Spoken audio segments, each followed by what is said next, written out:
À l'atelier de restitution de l'étude sur la plus-value et les limites de l'agriculture familiale par rapport à l'agriculture commerciale au Burundi s'est tenu à Bujumbura ce jeudi 21 septembre 2023. Il était organisé par ADIP, Association pour la dignité paysanne, en partenariat avec la DISCO, UHACOM et INADES Formation Burundi, en collaboration avec le groupe de plaidoyer agricole GPA. Cet atelier a vu la participation des hauts cadres de l'État, des représentants du ministère en charge de l'agriculture, des représentants des organisations internationales œuvrant dans le secteur agricole et des représentants des producteurs. À l'occasion, plusieurs messages ont été développés, tous allant dans le sens de féliciter les commanditaires de cette étude qui touche un secteur aussi sensible qui nourrit plus de 90% de la population burundaise. Dans son message, Charles Nahimana, président du GPA, groupe de plaidoyer agricole, a signalé que l'agriculture familiale est une préoccupation mondiale pour la réduction de la pauvreté et l'amélioration du système alimentaire mondial. Secrétaire général de la DIP, Deogracias Nyonguru, parle de la plus-value de l'agriculture familiale qui maintient la fertilité du sol. Un élément important est qu'il faut éviter de limiter l'agriculture familiale à l'agriculture de subsistance. Parce que dans chaque modèle d'agriculture familiale existe forcément un élément commercial. Les avantages de l'agriculture familiale sont nombreux. Le plus important, c'est de maintenir la fertilité des terres. C'est de pratiquer une agriculture durable parce que dans les agricultures commerciales pures,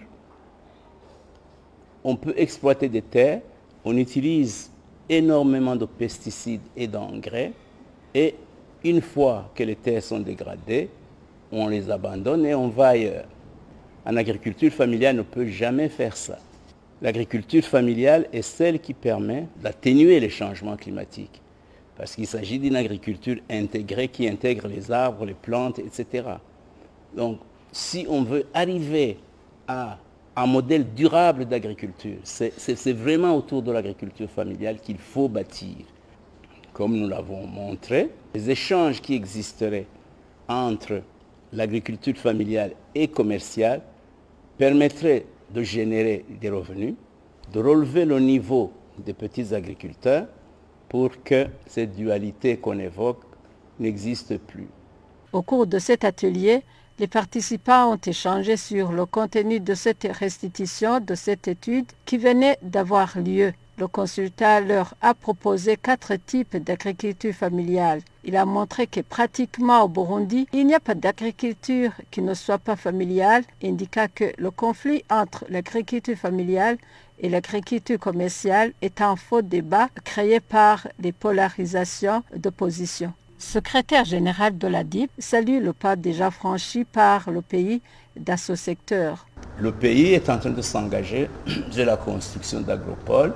Et donc, c'est important justement que ces agropoles ne soient pas des lieux de concentration de l'agriculture commerciale, mais puissent créer des liens avec les petits paysans pour pouvoir les entraîner, pour pouvoir les remorquer vers l'amélioration de leurs conditions de vie.